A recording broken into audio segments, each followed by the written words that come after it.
बहुत समय पहले की बात है, जब भारत कई छोटे छोटे राज्यों में बंटा हुआ था।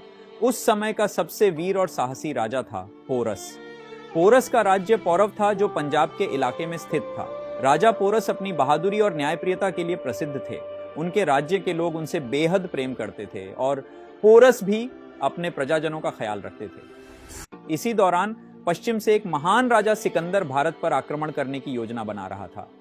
सिकंदर ने बहुत से देशों को जीत लिया था और अब उसकी नजरें भारत पर थीं। उसने सुना था कि भारत में एक बहुत वीर योद्धा रहता है, राजा पोरस। सिकंदर ने सोचा कि उसे हराना मुश्किल नहीं होगा। सिकंदर ने अपनी विशाल सेना के साथ पौरव राज्य पर चढ़ाई की। जब पोरस को सिकंदर के आने की खबर मिली तो उन्होंने बिना डरे अपनी सेना को तैयार किया। पोरस ने अपने सैनिकों से कहा, हम अपनी धरती की रक्षा करेंगे, चाहे जो हो। यह युद्ध केवल दो सेनाओं का नहीं, बल्कि हमारे सम्मान का है। दोनों सेनाओं के बीच घमासान युद्ध हुआ। पोरस अपनी विशालकाय हाथियों की सेना के साथ सिकंदर के घुड़सवारों का सामना कर रहे थे।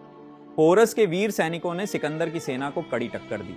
युद्ध में पोरस खुद भी लड़ रहे थे, लेकिन एक समय ऐसा आया जब पोरस घायल हो गए और उन्हें सिकंदर की सेना ने पकड़ लिया।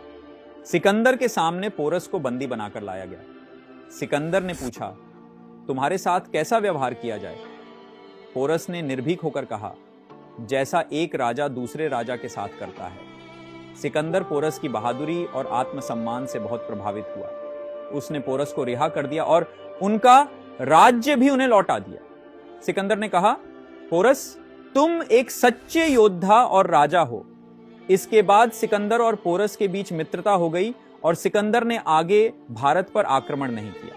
राजा पोरस की वीरता की कहानी पूरे देश में फैल गई और आज भी लोग उनकी बहादुरी को याद करते हैं।